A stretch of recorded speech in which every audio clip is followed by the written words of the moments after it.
5 foods that might cause bloating and gas.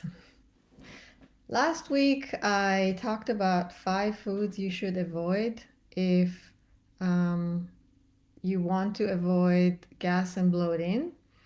In this video, I'm going to be talking about 5 other foods that might be causing your gas and bloating. Hello, hello, and welcome. Thank you for those who are joining me live and those who are watching the recording.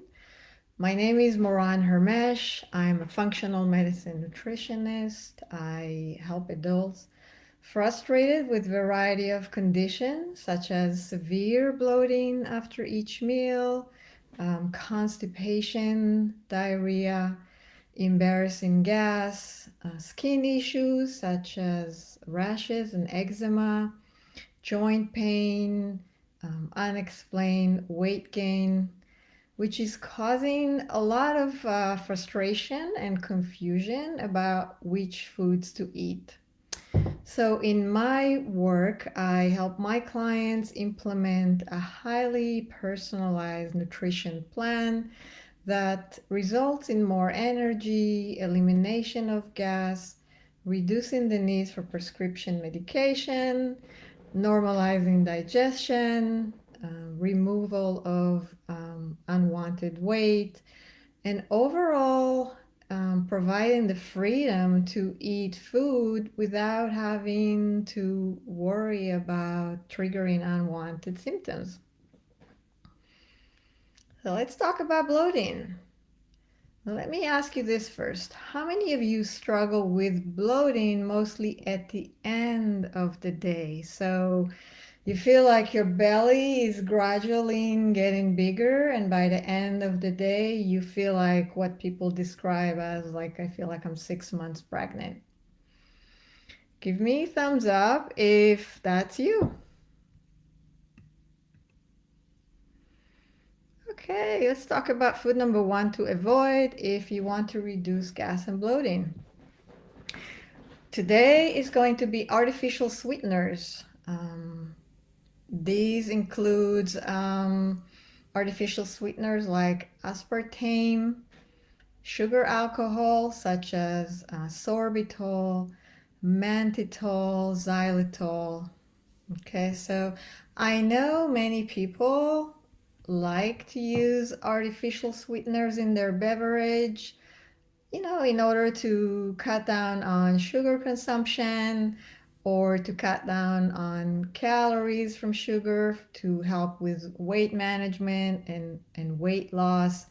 But artificial sweeteners do not absorb in the small intestine and they end up in the colon or the large intestine, where they get fermented by bacteria and can result in smelly gas.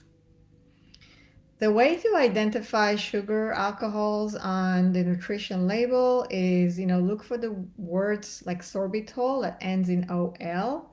So sorbitol and mannitol, they all end in OL. So that will be a little tip for you to identify them on the nutrition label. Okay, food number 2 are going to be like raw vegetables. So raw foods. Digesting raw vegetables for some people can be difficult, which can lead to gas and bloating.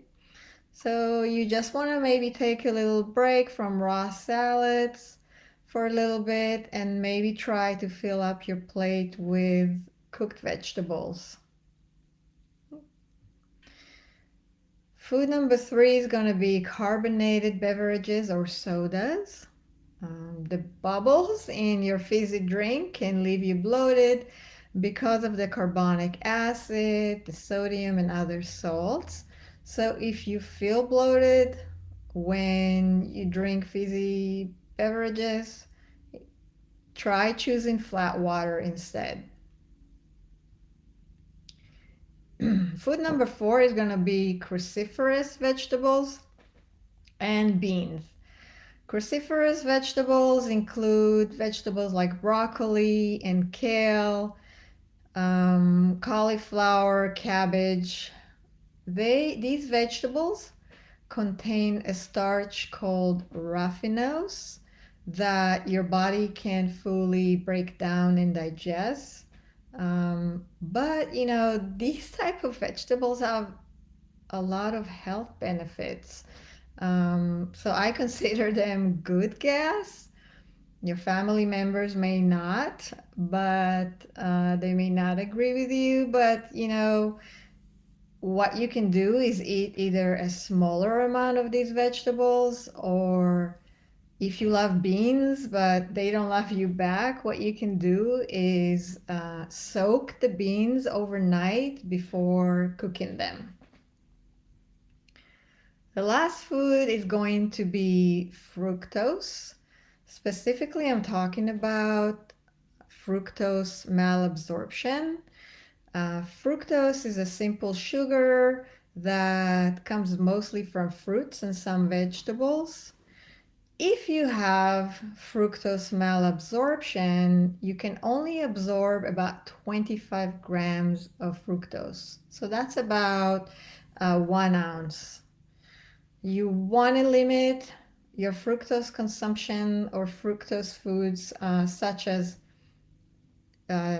fruit juices, apples, grapes, watermelon, right? And choose, fruit, first of all, natural sources that are lower in fructose, like blueberries and strawberries.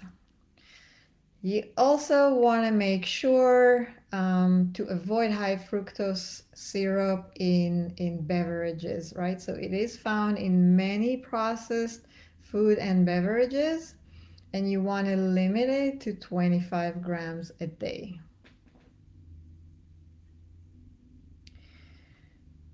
It's normal to have bloating and gas from time to time, but excessive bloating and gas can be a sign of more complex issues.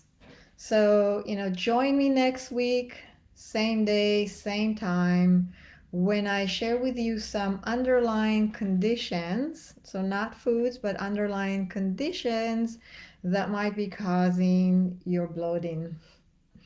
Have a wonderful day.